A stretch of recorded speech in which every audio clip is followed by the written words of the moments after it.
Buenos días con todos.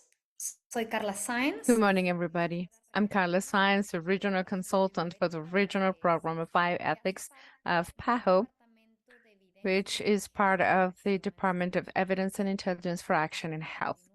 Before we continue, And let you know that if you need translation, click on the globe that says interpretation and then click on the language, click on English if you want to hear a translation to English. La sesión cuenta con traducción simultánea al this inglés. session has simultaneous interpretation to English. Those that want to listen to this session in English can click to English, and that we have a session in English. For those of you who want that presentation in Spanish, then you'll need to click Spanish as your language. Once again, good morning and good afternoon, everybody. The name of this second session is The Research for the Condition of People Under Mental Health Conditions, the Convention with People in Disability versus the ethical guidelines. This has been the second session, as I said, part of the project called the Impact of the Convention about the rights of people with disabilities and the ethical performance of the research for people with conditions in mental health in Latin America, a project that has been funded by the Global Forum of Bioethics and Research, and the one responsible of it is Sarah Caraceto, whom you know because she works for the regional program of bioethics in PAHO. But this activity has been done as in her freelance capacity. The program of bioethics in PAHO comes together with those that work together in the scholarship of research to look into the impact of the Global Forum and the products resulting from the annual meetings in the region of the Americas. In this session, we will have two panelists. We'll introduce them both. And I will tell you that because of an issue with my internet, it is possible that if I lose my connection, then Sara Caraceta will continue with the moderating at that point. So the first presentation will be under the charge of Dr. Rodrigo Salinas, who is a neurologist and an academic of the neurology sciences at the Chile University, a master in sciences from the Oxford University and Health Economy of the York University, an ex-secretary of the Medical School of Chile and the Ethical Department and a member of the Ethical Committee of the Health Ministry in Chile. His presentation will be followed by Mathis Colton, who is a researcher, and he teaches at the Institute of Medical Ethics and History of Medicine from the Ruhr University in Bochum, Germany.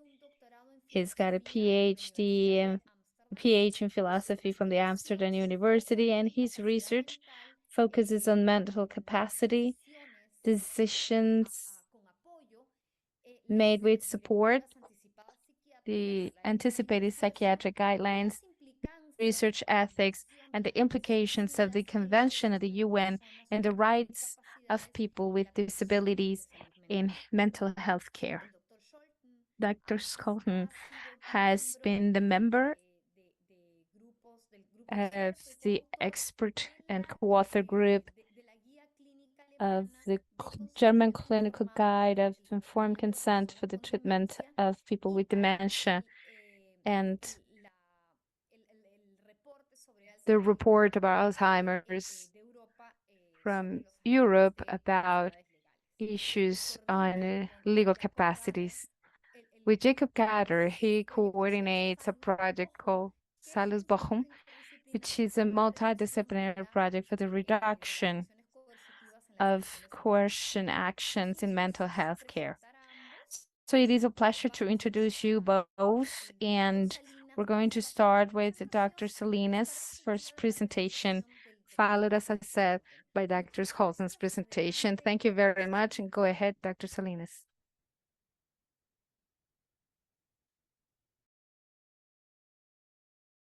Muchas gracias, buenos días. Voy a intentar compartir la Thank you pantalla. very much, and good morning. I'm going to try and share my screen.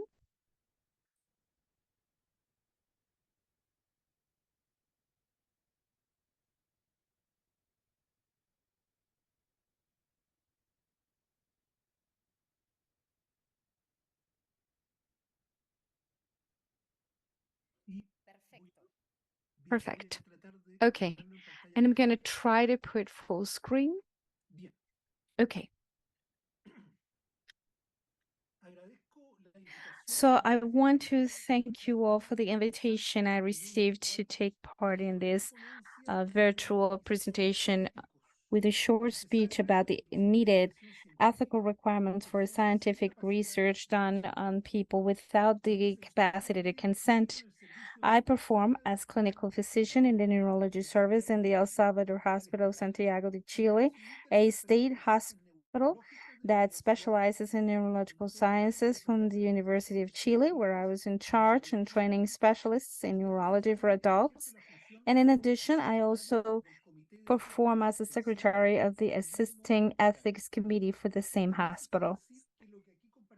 What I'm going to share with here are absolutely personal reflections, as it is obvious, and they do not represent any of the organizations I represent. And I bring these topics in front of you to be able to discuss the issues in the presentation. Do you still have the first slide? Can you see the slides? We have it in the conflict of interest slide. Okay, then it is moving. Okay. My first slide is to be able to convey to you what are my conflicts of interest about this topic. I have not received any monies from the pharmaceutical industry for trips, education, consultancies, or other purposes. I'm a neurologist, and among the patients I care for, a relevant proportion of them are not under consent conditions. I strongly believe the progress of medicine relies on the good use of the inductive thinking and therefore clinical research. The wise Andrés Bello from Venezuela wrote in the Civil Code of the Republic of Chile, which he worded in the 19th century, which is still current, included in his preliminary title a section that he called the interpretation of the law. And the first of such articles he says, and I quote, "When the sense of law is clear, its literal importance will not be disrespected, just as with the excuse to consult its spirit." Then he read the Article 7 of the International Agreement of Civil Rights and Political Rights, which was later approved in 1976, saying that nobody is to be subject to torture, mistreatment, or cruel or inhuman or degrading treatment. Nobody in particular will be subject without their free consent to medical or scientific experiments, with these in particular being enlightened in the great list of inhumane treatments we can imagine, and that were sadly very real in our continent and the following years after the approval of this very agreement. Today we gather, though, to talk about the requirements that researchers need to be required for to be able to conduct scientific research without the consent of its subjects. What has happened between 1966 and the current time that is giving us space to not respond in such a terrible way? It's probably an anachronic prohibition that is just not being eliminated, not having been considered the necessity for it. But the loss of diligence is recognized by the very authorities to be able to make sure of its enforcement. However, it doesn't seem to be the case. And it doesn't seem to be the case is something that is actually approved by the literal reproduction of the text in the International Convention about the Rights of People with Disabilities in 2006. That's what brings us together today. 40 years after that one. And in the 15th article is giving a identical prohibition to conduct research in human beings without their free consent. And that for the word's redundancy in its Spanish translation, it's saying that in addition to free, it needs to be informed, which is not is submitted in the English text I've had before me, maybe because they thought it was redundant. It is interesting that the Spanish translation vary from place to place. From the High Commissioner of the UN, it said that it should be informed, but not so in the text that is written by the international organism when they translated it into Spanish. So we're then authorized to establish requirements that are allowing us to offend the content of this pact. The truth is that the very WHO and UNESCO together had put it together, and this is the International Council of Medical Sciences, CIOMS, which in this latest version of the International Ethical Guidelines for Health-Related Research Involving Humans back in 2016, directs a whole section to be able to establish the requirements that allows for the conducting of scientific research in patients who are not under conditions to provide their consent. In the heading of that section, the guide 16 is calling us to two facts. First of all, the absolute inversion of the articles contained in the prior version, telling us within quotes that the adults who are not capable of giving informed consent must be included in the health-related research unless a good scientific reason justifies their exclusion. And I need to highlight that the English version, the verb used with the auxiliary is must to strengthen what it's saying, much weaker in Spanish, and maybe the translation should be needed in Spanish that is using that same application.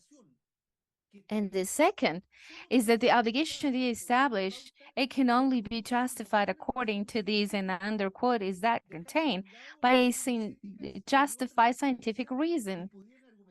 But there is no ethical reasons included that could argue otherwise.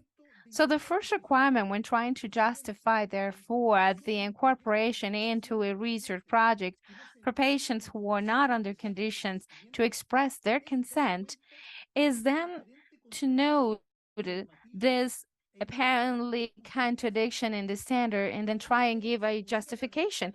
And then we can go to the and find the help of Henry Beecher, one of the most respected voices in the fight for the rights of people concerning scientific research, who referred to that first article of the Nuremberg Code that establishes how mandatory it is to have the consent, which would also be later gathered in the agreements. And he says, a rigid interpretation of it would paralyze or eliminate most part of the research in the field of mental health, which is one of the 2 or 3 greatest medical issues. This negative externality in the Nuremberg Code being interpreted with the verbatim that was considered gave place to what Professor Hansing Hepbank from the Berlin University called the inherent paradox of clinical trials in psychiatry. And so on one side, it is not a good idea to use treatments because they're unethical. And on the other side, it's unethical to use that research to prove such efficacy. And the result of this paradox could end up excluding large groups of patients from the benefit that they could obtain from scientific research, thus leaving them into a certainly unfair situation as it occurs with those pathologies that affect the poorest, such as parasite diseases and the similars. Only in that last case, that exclusion is not a result of any paradox, as we very well know. So very much aware of the need to be able to bring up the negative results of that paradox application, the next step is to recognize that at the time of considering the incorporation into a research project of a specifically vulnerable population like those that are not under conditions to provide their consent in a free and informed manner, then our responsibilities are in need of being there with the most care to not allow damage. In the latest years, some of the safeguards have been pointed at that I'm just going to touch slightly because of time. And the first one was stated by one of the participants on the consultant medical group of the Nuremberg Tribunal, Andrew Ivy, who said that the principles involved in the care of mentally incompetent patients are those that are the same for competent patients. And the only difference, he says, in terms of consent, since mental patients are equal to children in an ethical and legal sense, consent of the caregiver then is necessary, Ivy used to say. And that way, under the view of this professional, it is a requirement, or the requirement was the existence of a third party's consent protecting the rights of the person affected. The CIOMS guidelines gather this obligation, bringing it in as one of the requirements of which existence the ethical committee of the research needs to be aware of. And it says, a legally authorized representative for the person who is not capable to provide informed consent has given an authorization, and this authorization considers preferences and the values already stated of the person participating, if any. But this has also been questioned by the very International Convention about the rights of people with disabilities.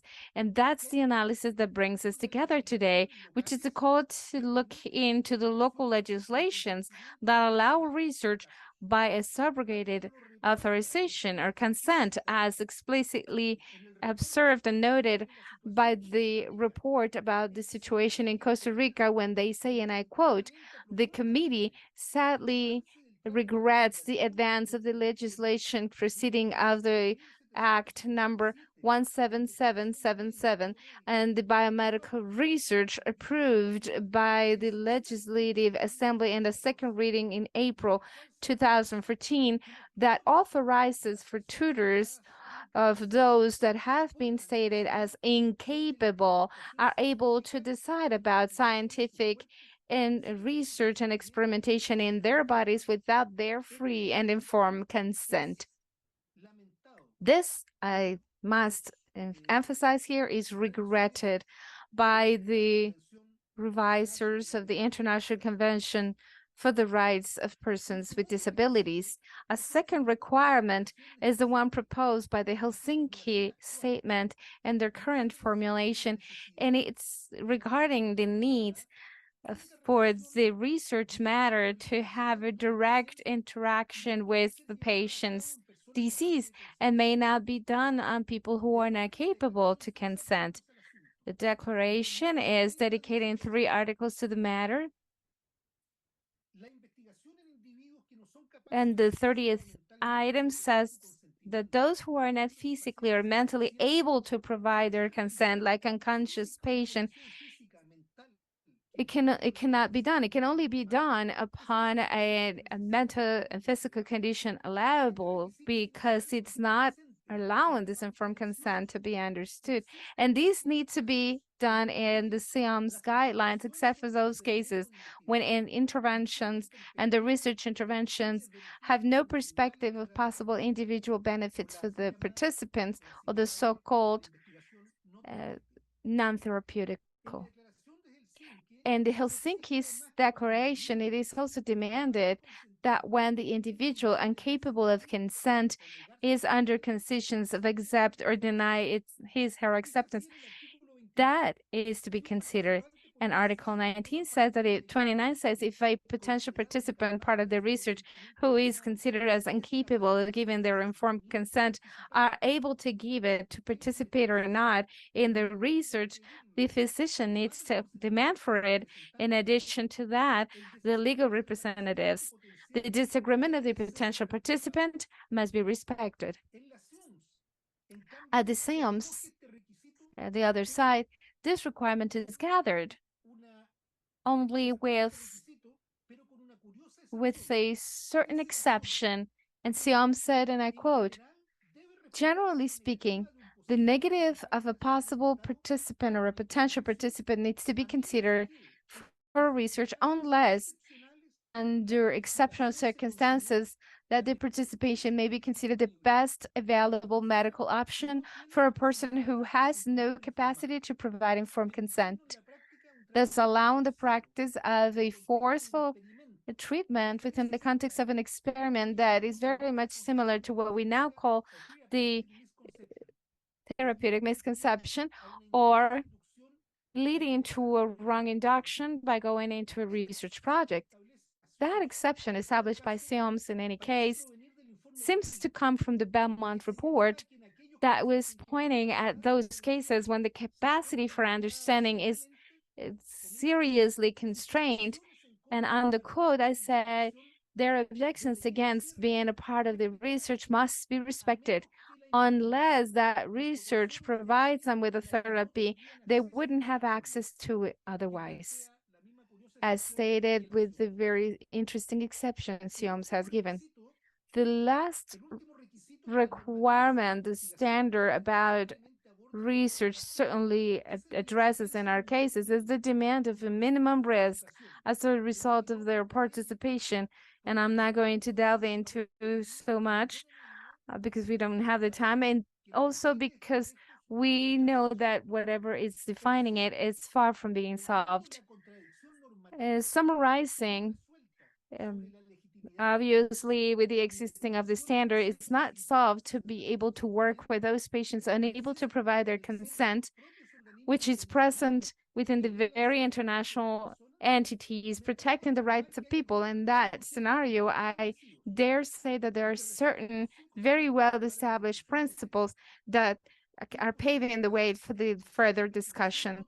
The impossibility to conduct the research in another human group under conditions of consent. That's got to be one of the requirements. The other one, that it goes to the benefit for the whole group of patients that suffer the condition that is being studied. The other one, that there is a consent for those who represent the patients and the responsible decisions of their health. Another one, that the individual's will is respected if they are under conditions of accepting or not under their capabilities, and that the risk exposed is the minimum possible. So these short reflections in my 20 minutes, I have brought them with the Latin American spirit that brought us together. Once again, quoting Mr. Andres Bello and asking myself and wondering what he would have thought about this situation and the normativity. Maybe he would have allowed us to his interpretation. And I quote his very words. And he says, we believe, Bello used to say, that the safest thing to do is to stick to the words, that we're not going to expand or restrict them. But if evident absurds and contradictions come from it, is the only way we should go out of it. And another system of interpretation can give a door to the arbitrarity, and it destroys the government of law. Maybe this is the case. Thank you. Muchísimas gracias, Dr. Salinas. Thank you, Dr. Salinas. We're going to have a Q&A and discussion session afterwards, and I now want to invite Dr. Matej Scholten for your presentation. Go ahead.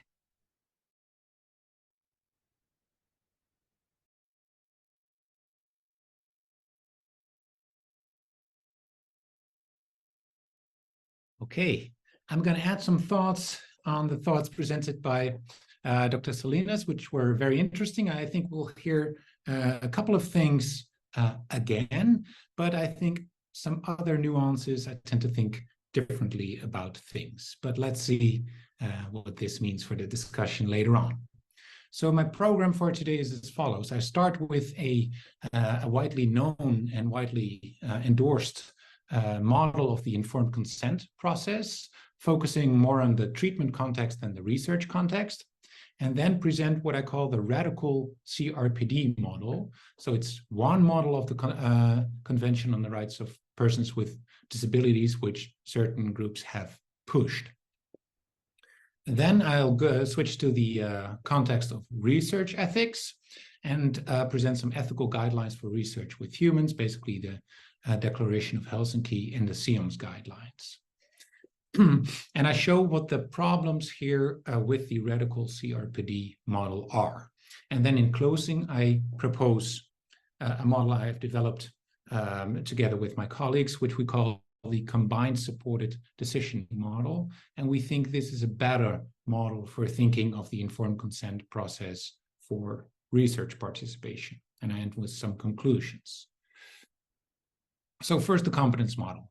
What is it? Well, the practice of informed consent, I assume, is widely known. So when does a person give valid consent to treatment or to research participation?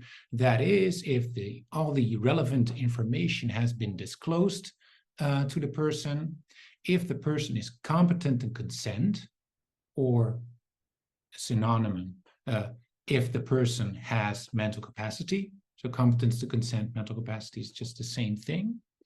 I'm going to use the word competence in this presentation. And it should be the case that the person can consent voluntarily.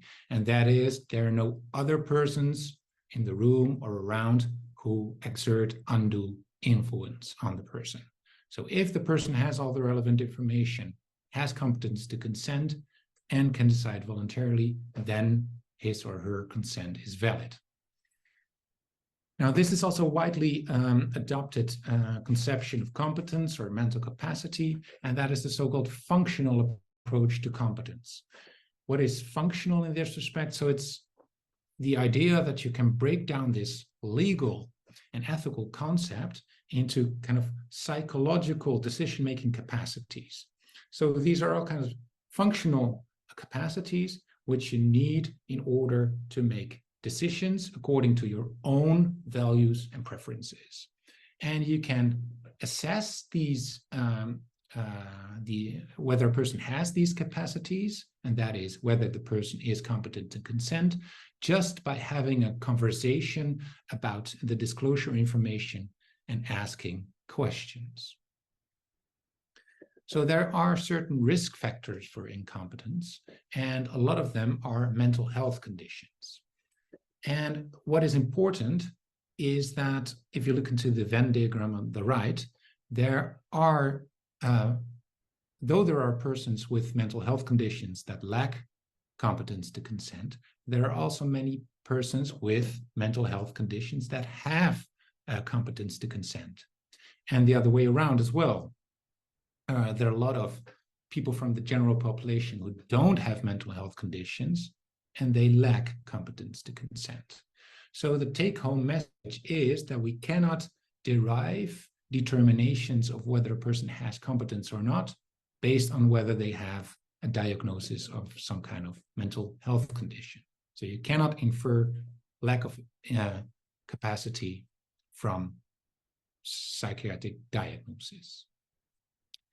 So it looks more like this. So this is, of course, a model, but in this picture, I've plotted the capacities, the psychological functional capacities on the y-axis and the time index on the x-axis. And here, for example, you see the progress in what might be dementia. But what is important is that competence is time index, so that the fact that a person was still competent on this date doesn't say that he or she is still competent 3 months later. And it's also task indexed. So this dotted line, which you see there, for more complex decisions, that line is likely going to be high. But for easier decisions and decisions with lower risk, this dotted line is likely going to be low, so that a person can be competent to consent to one research proposal, for example, but not to another.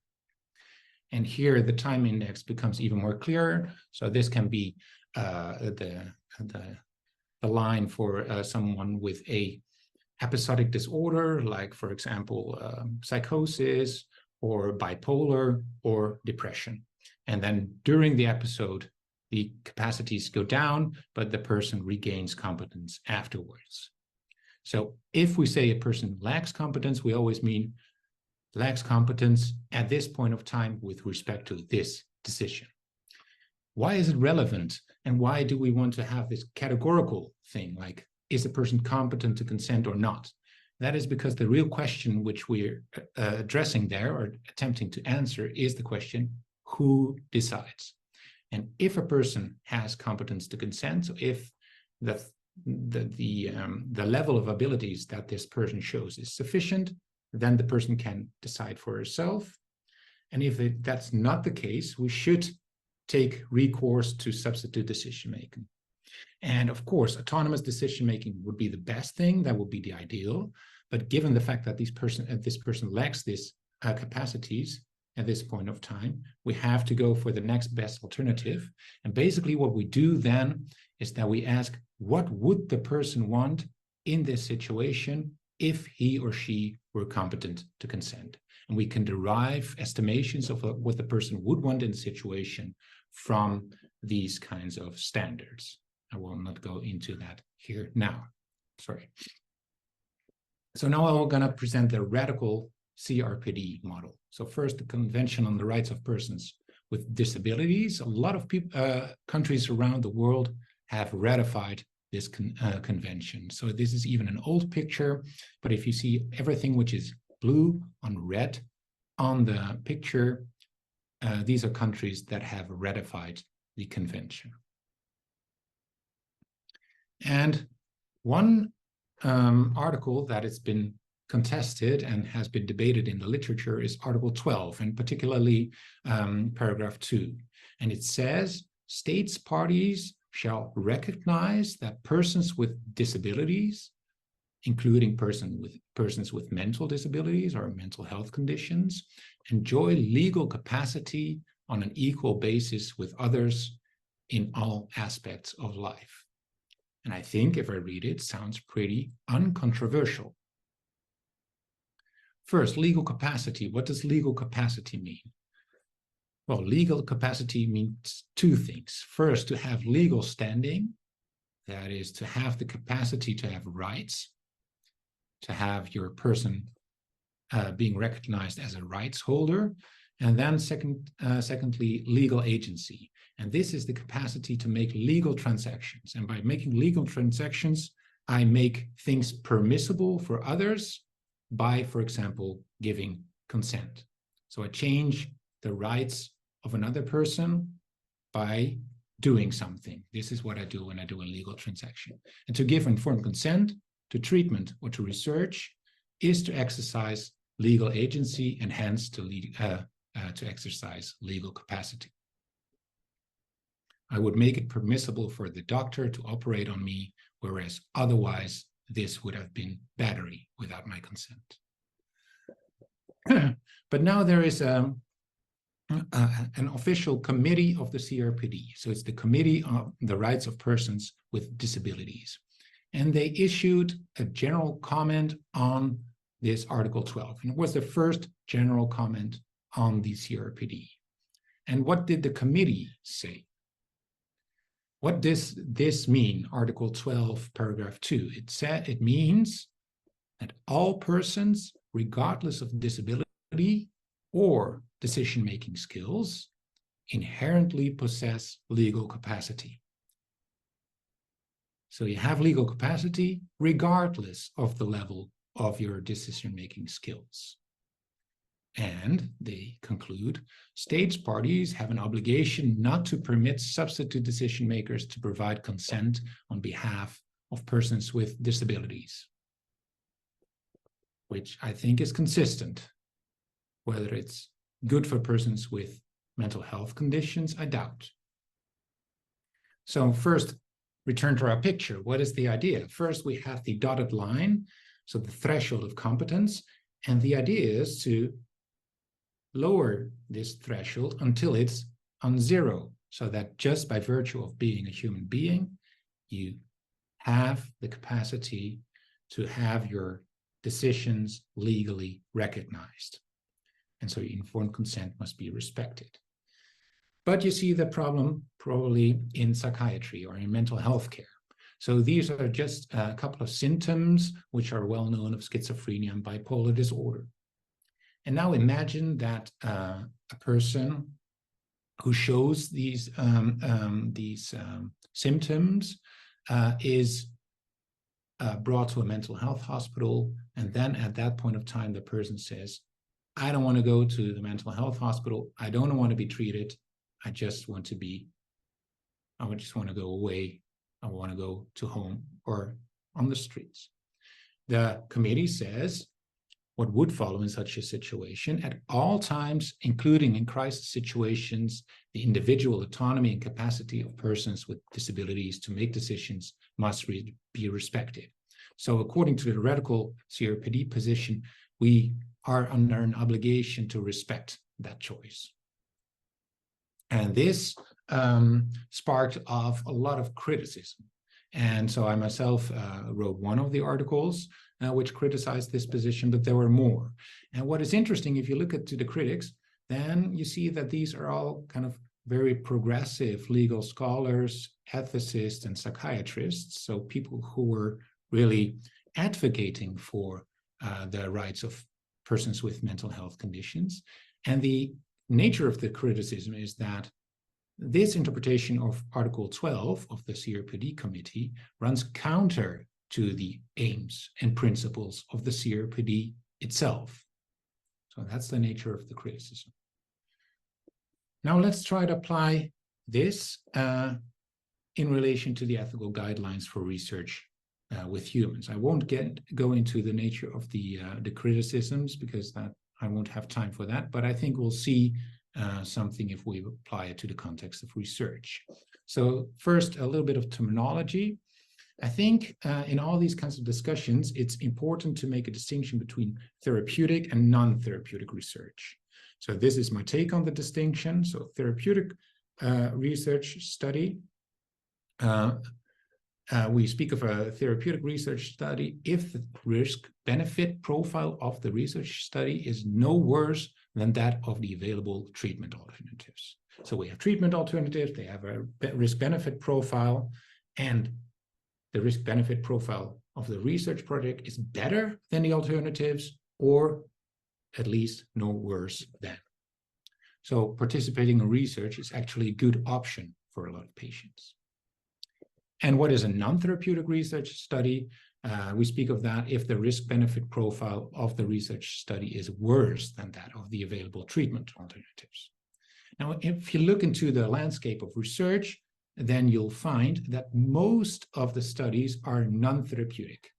And that is because they're not likely going to have any benefit to individual participants. So a lot of research studies are actually non-therapeutic.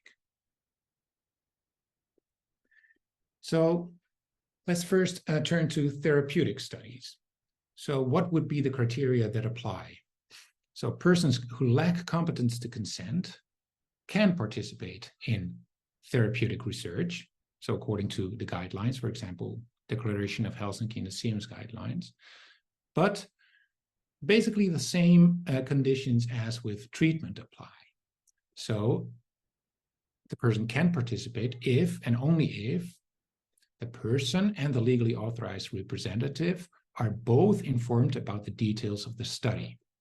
And that is, we have to adapt, of course, this information to the abilities of the person and of the legally authorized representative. Then the legally authorized representative should consent on behalf of the person.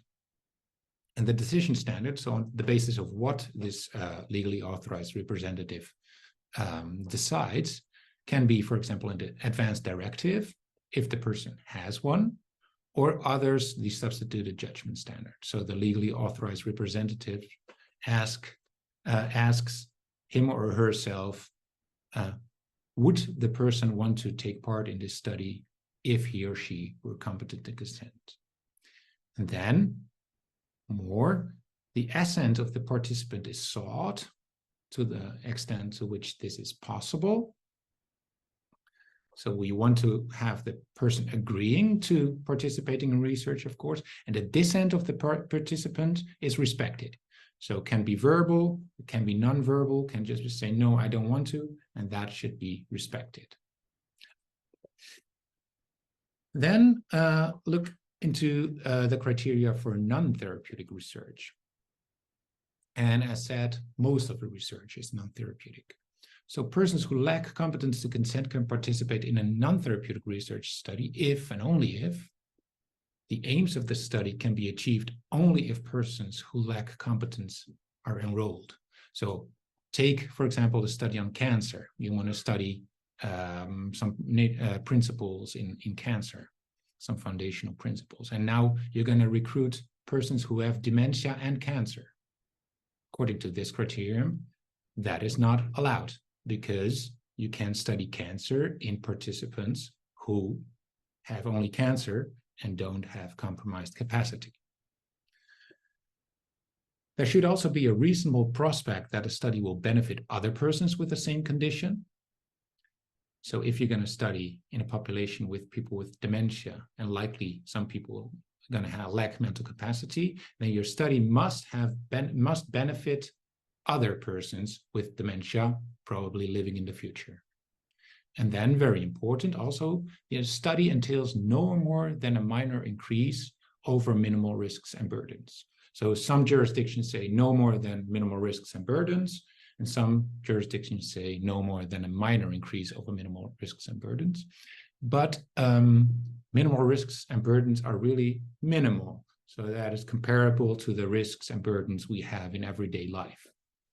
And a lot of studies, of course, entail more risks. And you cannot perform those studies with people who lack competence to consent if they're non-therapeutic.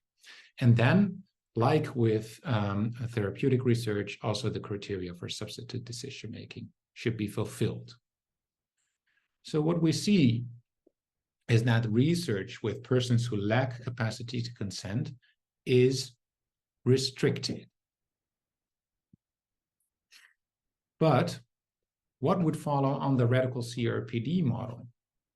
So according to the CRPD model, your decisions should be respected just when you're a human being. So there would be no limitation on the types of research studies in which persons with impaired decision-making capacities could participate. And assent would effectively be treated as consent to research, because it's it should be respected as an exercise of legal capacity. And dissent would effectively be treated as a ratification of consent. And I think to that point, I would agree. But the point that assent would effectively be treated as consent, I think that's very problematic in light of the blatant abuse in research in the past. But not only that, we also have a lot of motivated researchers who are really nice, but who are prepared to expose people to risks to get their research results. And I think we should protect people against that, or at least ensure that people can decide for themselves if we want to let them participate in these kinds of studies. And I think the combined supported decision-making model is a better model than the radical CRPD model to account for this.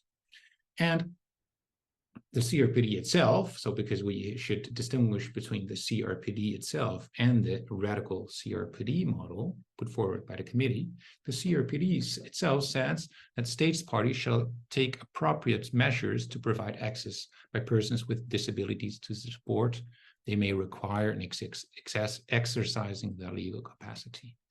And in this respect, the CIOMS guidelines say exactly the same. It says researchers should use evidence-based methods for imparting information to ensure comprehension. So we should use supported decision-making. And supported decision-making is like an intellectual ramp. So we have a person in a wheelchair, for example, who wants to sign a document in the city hall. But if the city hall has stairs, the person cannot sign the document. All we need is a ramp, and the person in the wheelchair can use the ramp and sign the document. In the same way, we have supported decision-making. So we have an intellectual ramp. We enable persons to make decisions for themselves by supporting their mental capacities. And the combined model, what does the combined model do? This is again a model, so it's a simplification of something which is complex in the world, and it's a kind of a static chronological presentation of something which is dynamic in the real world. But normally we presume that a person is competent and consent. That is where we start. Then, if there are risk factors for incompetence, you've seen them at the start, what these could be, for example, mania or psychosis, then we provide supported decision-making. If after the provision of supported decision-making, there's some special reason to assess competence, then we're going to do so. But if not, then we still presume that the person is competent to consent. If there is a special reason to assess competence, for example, the person wants to consent to a high-risk study, then we should assess competence. And basically what we're going to assess is, does the person with support have that which it takes to take his or her own decisions? And very briefly, I'm just going to give an overview of some thoughts on supported decision-making, because there's not much out there in terms of concrete interventions to support the decision-making of people. But here I've just collected some ideas. So it's a non-exhaustive brainstorm, what you see here. And if you want to read in this a little bit further, together with colleagues from Frankfurt, I developed concrete interventions for supported decision-making in people with dementia, published in Frontiers in Psychiatry. So coming to my conclusion, let me state my position clearly. So I think the radical CRPD model has adverse consequences for people with mental health conditions. And to the contrary, the combined supported decision-making supports people with mental disorders and mental health conditions in making decisions about treatment and research, respects their current autonomy where possible. And I have to add that it is possible in most occasions. That's at least what I think. But should it not be possible to respect current autonomy because people don't have the required abilities, then it protects their precedent autonomy or authenticity where necessary. So we take decisions based on what they would want if they were competent to consent. Thank you very much.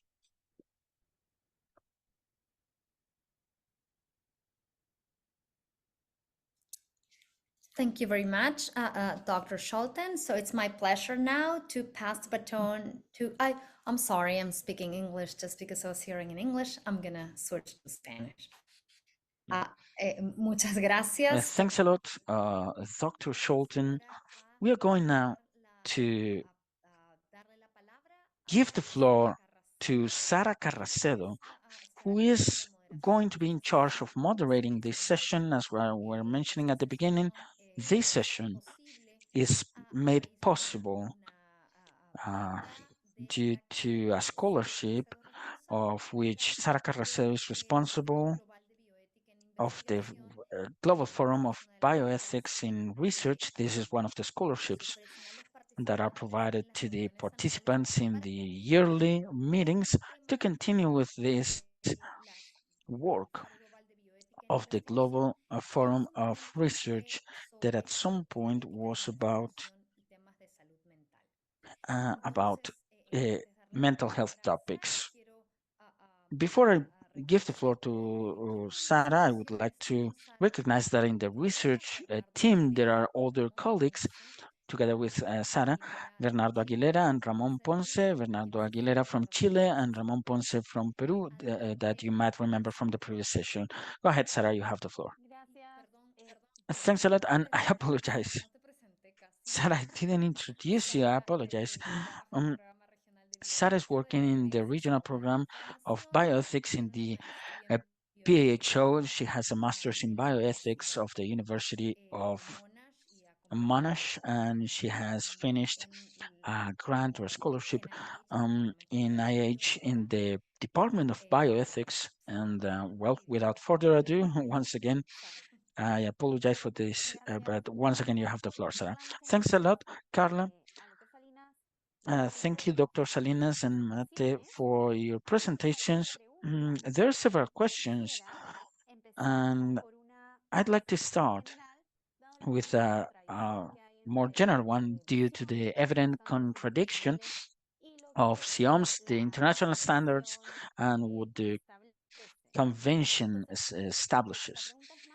So the question is more towards getting to know your points of view, and why is it that you believe that an international convention that in principle looks for the welfare and the well-being of people with certain disabilities promotes such a radical conception regarding autonomy that in practice can lead to practically not having any research with people that cannot make decisions for themselves. I don't know if perhaps Dr. Salinas or Mate have any comments. Would you like to start saying anything specific? Well, thanks a lot. Really, that is the elephant in the room, and for a long time we have ignored it, and we have allowed it this contradiction to exist, curiously within international organizations that are brothers or sisters, that are siblings.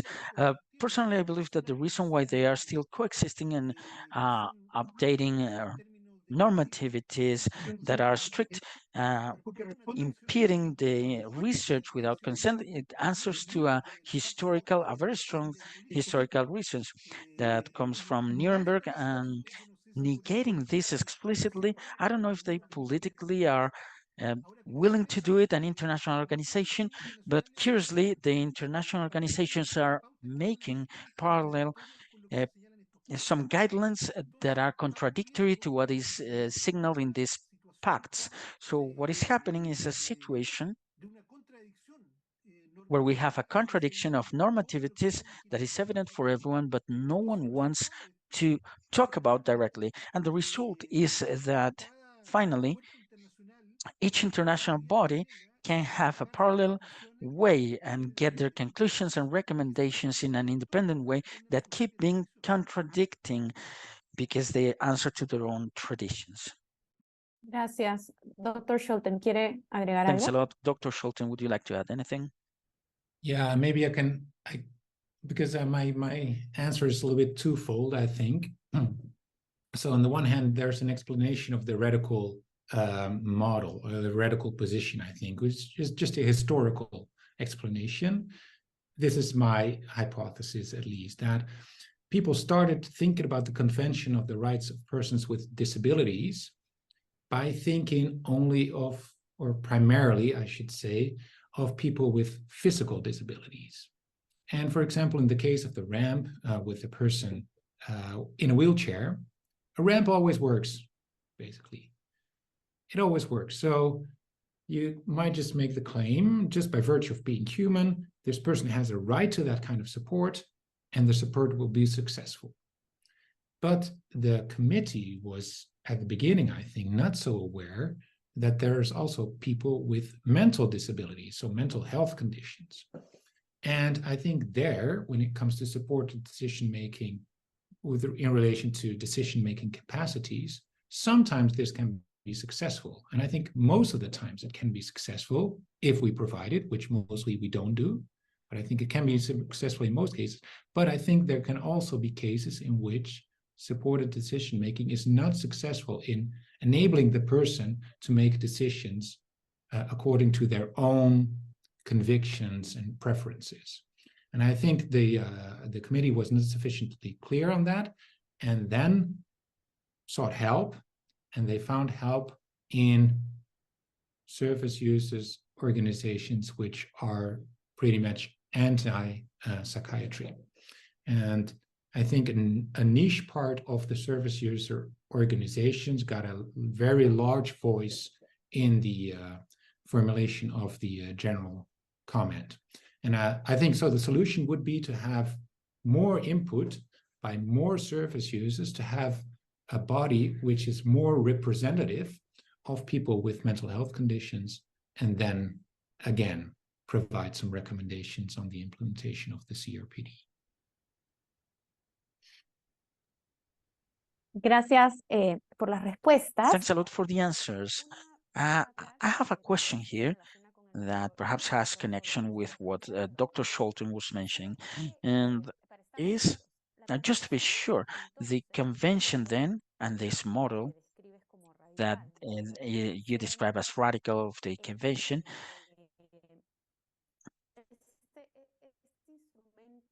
this tool as CIOMS has the assumption that every person with a disability is competent, and that then implies that they are negating, that they are not accepting the reality that people might at some point lose the capability to have decision making. Is that what the CRPD says?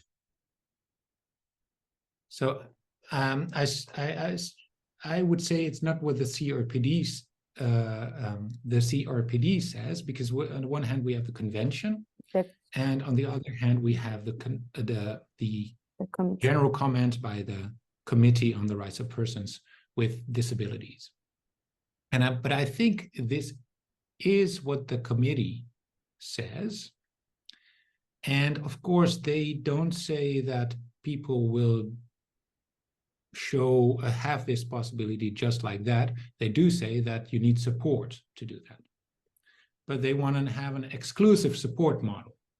So you get a lot of support from a lot of people, and then in the end, a decision is made, and it's going to be my exercise of my legal capacity. So I'm responsible for the decision being made.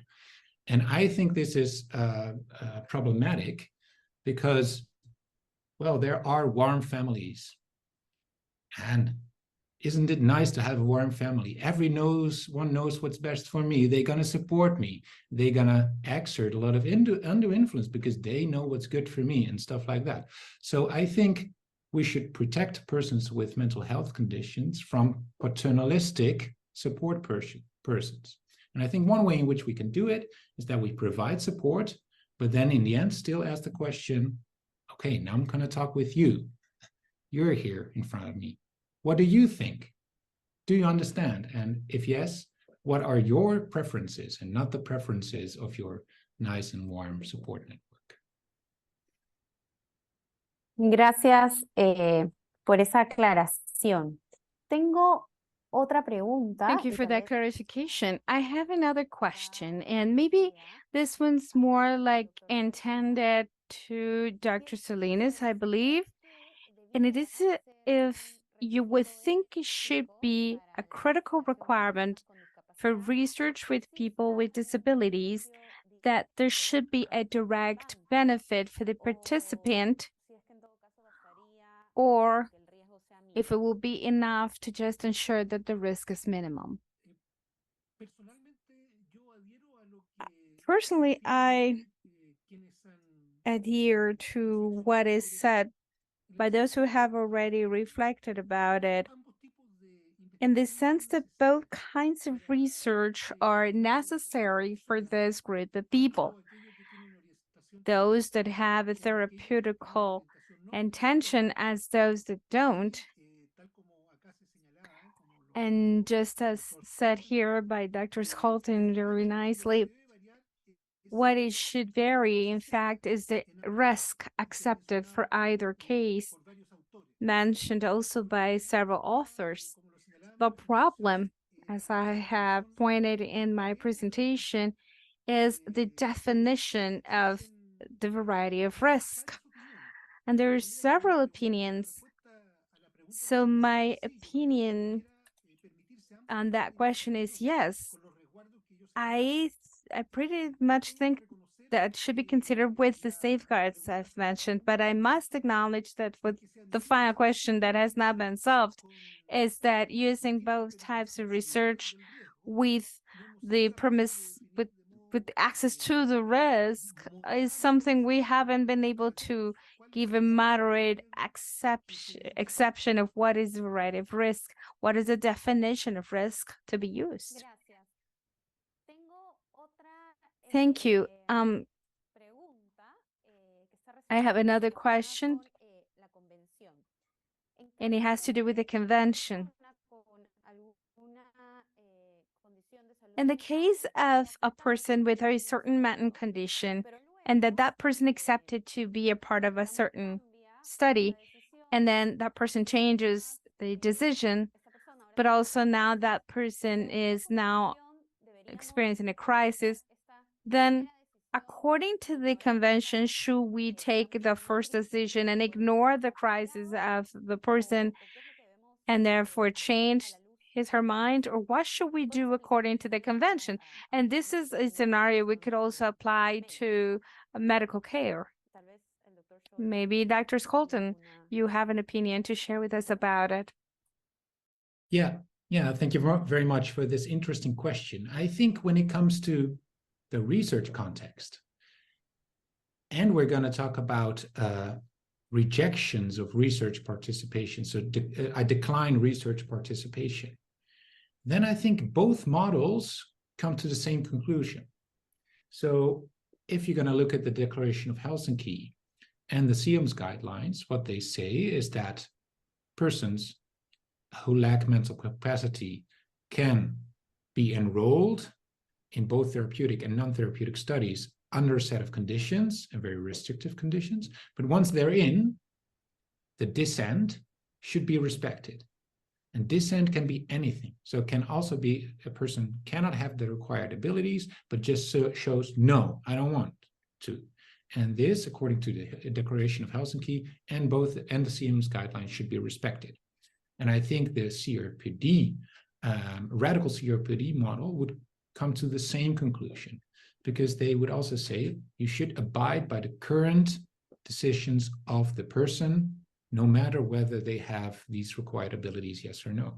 So then the dissent should also be respected. So I think the difference between the two models in the research context shows when you're going to talk about consent to research participation. And I think that the CRPD model, but I also think that they haven't really thought about this, would entail that persons with mental health conditions whose decision-making capacities are quite impaired would still be able to assent to research participation to high-risk studies, because it's just an exercise of their legal capacity. They have the right to give informed consent. And I think this is one of the other adverse consequences of the CRPD, that they would take away this protection we have for persons with impaired decision-making capacities, given the history of abuse and a lot of noble researchers who want to generate knowledge to the expense of an individual here and there. Gracias por la Thanks a intervención. lot for your intervention. There's one more question about this combined model issue for decision-making with support for related decision-making. So in the proposal, Dr. Skolton holds that this combined model could be an alternative way for those who have a restricted competence. And however, how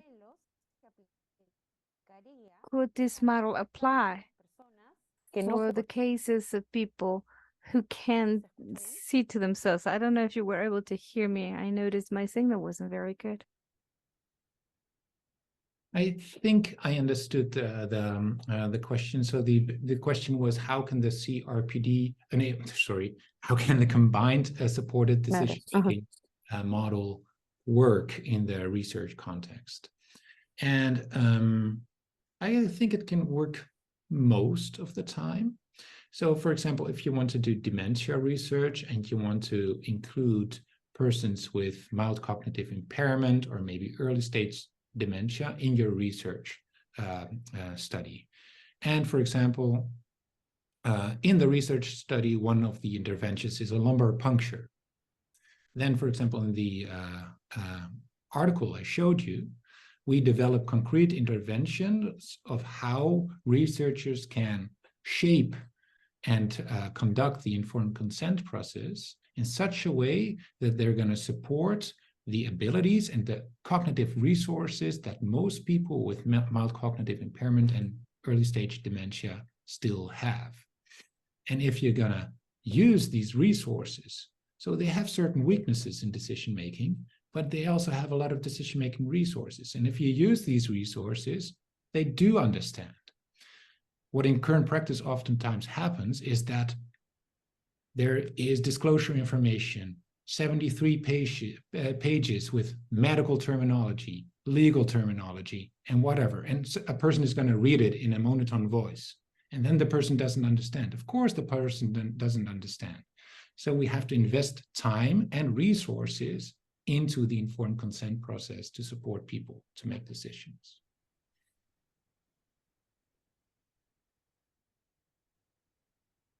Gracias por la respuesta.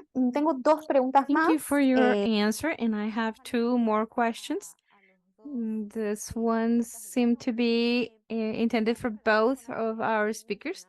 The first one has to do with something we also mentioned in the past session.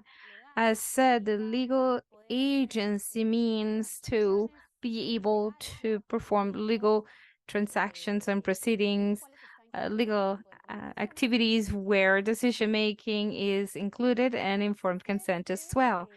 But it seems as though CRP, the convention, and in any case, the committee, when they issued this general observation, maybe they were thinking more in like common legal proceedings like purchase and sell, inheritances, etc., more ordinary issues, and they probably didn't consider the context of research, or maybe up to such a detail into healthcare context.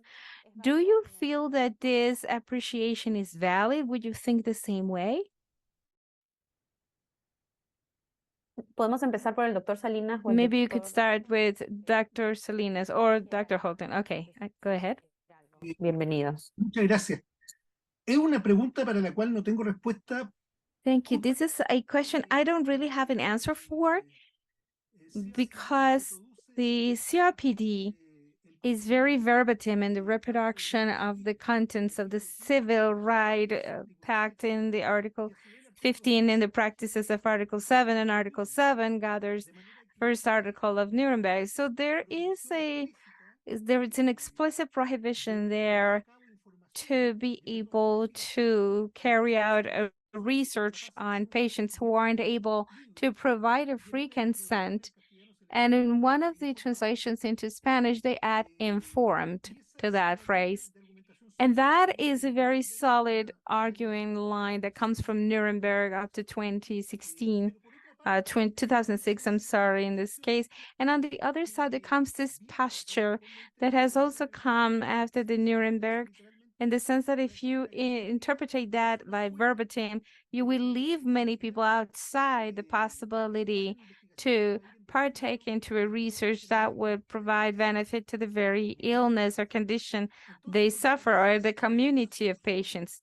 So what it seems to be a solution, probably extreme or radical, as Dr. Scholten calls it, for this convention in saying, okay, the prohibition of Nuremberg remains, and that reproduces the civil rights agreement. But from this agreement, from this convention about individuals with disabilities, then people in disabilities will have the possibility of a consent.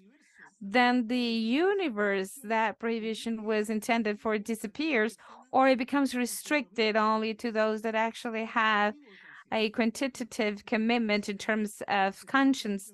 So they are not under conditions of giving their consent because they're unconscious. So that to me will be like the way to complement one another. And maybe the way that it was being translated into very radical verbatim, it takes those people considered within that universe to give consent as extending it to all patients with mental disease, so that preconvention of Henry Ditcher disappears, because mental health care patients, some of them, many of them, are able to give their consent. So to me, that would be like a way to harmonize those things, but it seems to be like difficult. I don't know if that was in the spirit of those who wrote this, or if different people worded it and in the end they weren't able to actually harmonize it. And it calls my attention that in the texts, like in the Oxford text, which is very long, hundreds of pages, to analyze this convention, when you get to Article 15, they use a whole one page. So to me, Article 15 gives me the impression, if I'm allowed to say it, is the Cinderella of this pact. And not many people actually paid a lot of attention when they wrote the rest. And that's, of course, a very personal interpretation of the matter. And thank you. Yeah, maybe I can add a little bit. So I would agree to the assumption, the question that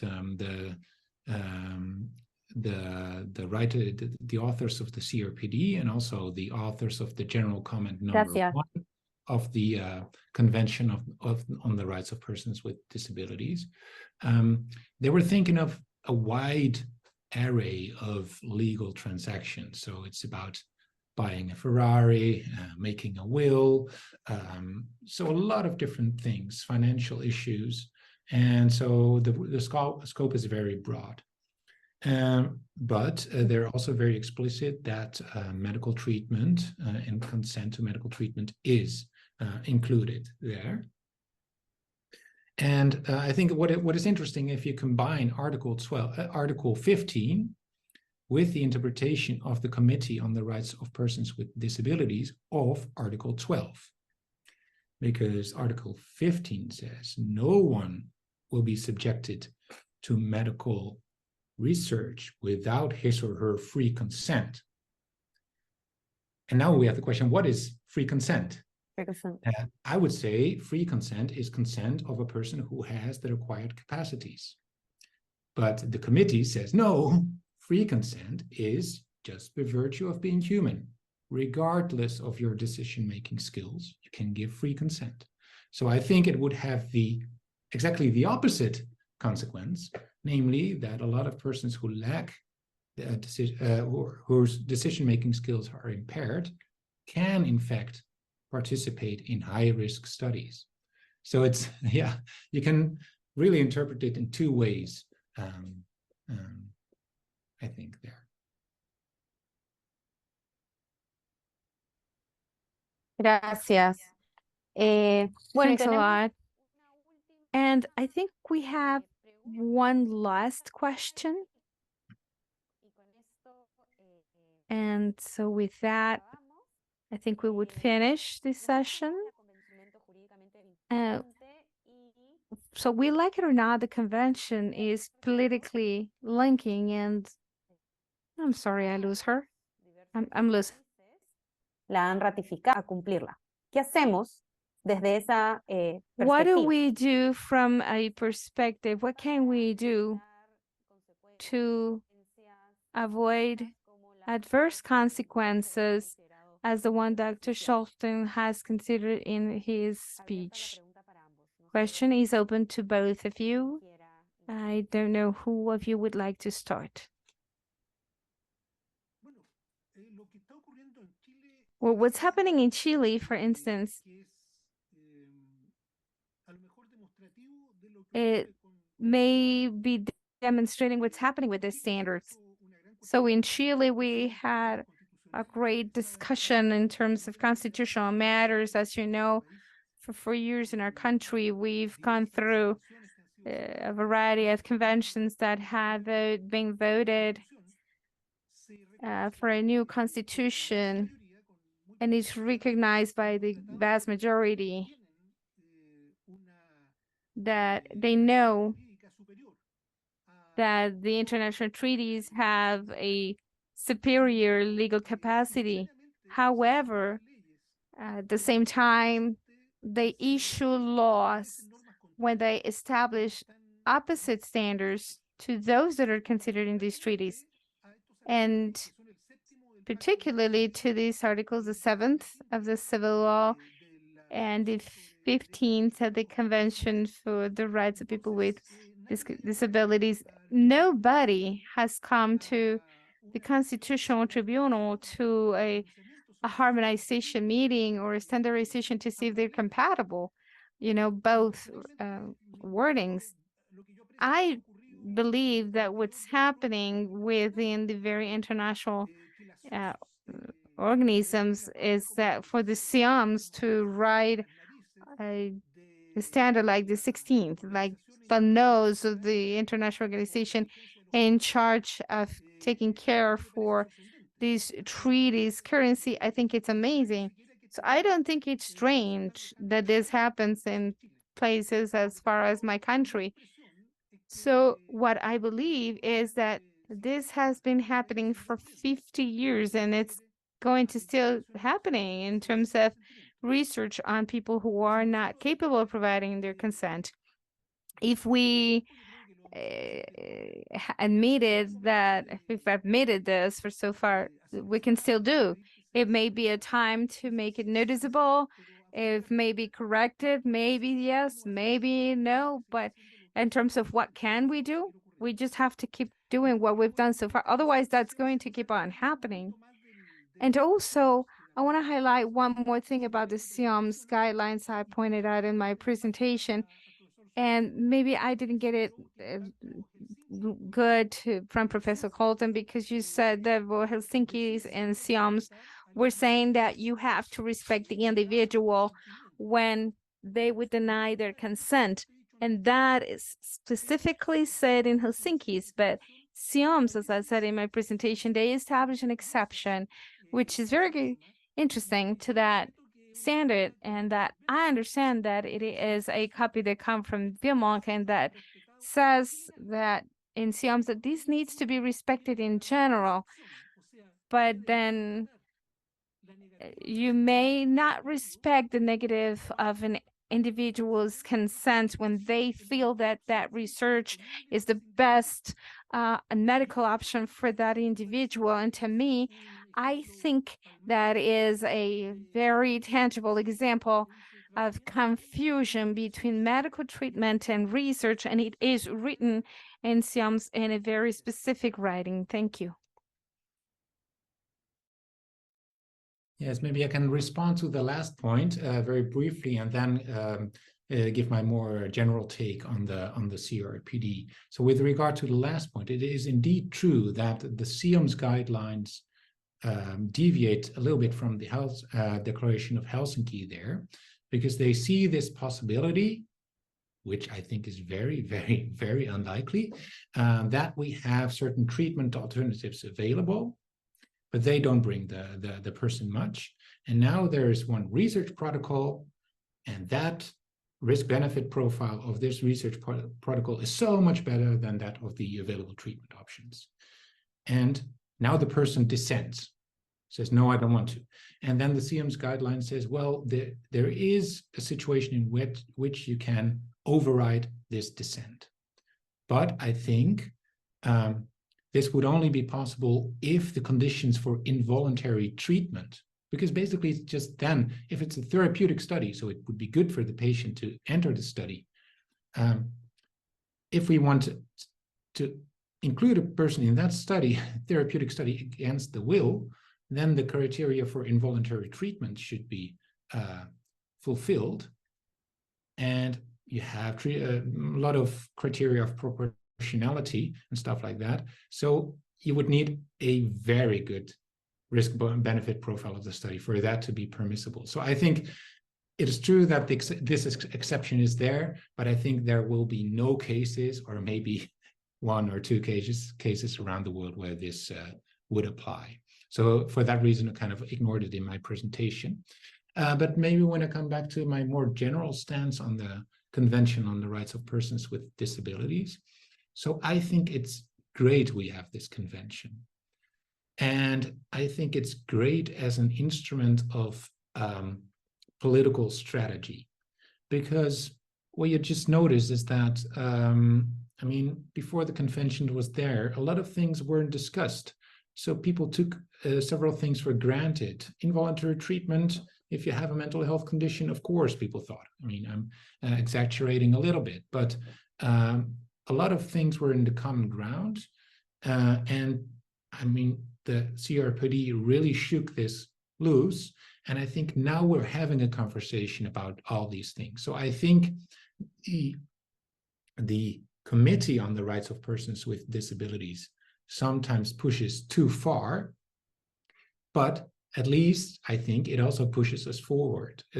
It requires us to think more about supported decision-making, about whether it's really a good thing to submit people to involuntary treatment, for example. So you better have a very good justification if you want to do that, and you better attend to the rights and the will and the preferences of the persons themselves. So I think as an instrument of political strategy, the CRPD is really a blessing.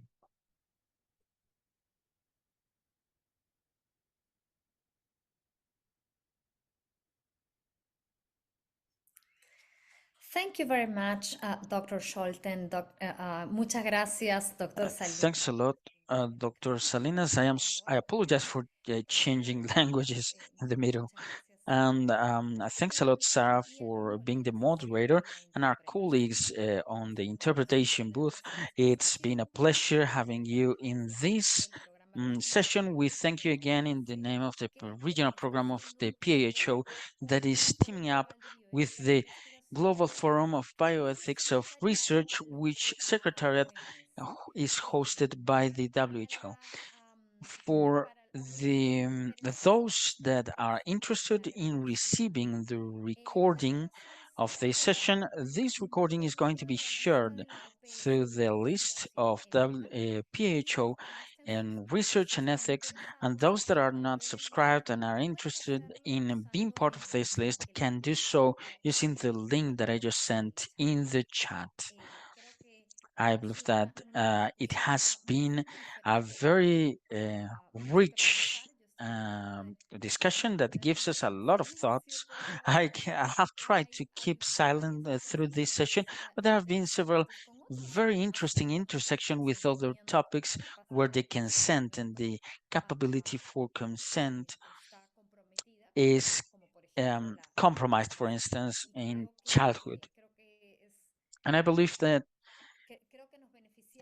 we can gain some benefit of always on ethics, thinking about how to handle a situation that is similar but different in a relevant aspect to elucidate which is the best way to proceed. Thanks a lot, Dr. Scholten. Once again, thank you, Dr. Salinas, and Sarah, our colleagues of the research team from Sarah's team, Bernardo Aguilera, Ramon Ponce, our colleague Silvina Costa that is with us backstage, and the interpretation. Once again, thanks a lot. Have a great rest of your day, and I hope that the difficulties with technology and internet haven't been extremely difficult. Thanks a lot. Muchas gracias. Adiós. Chao, chao.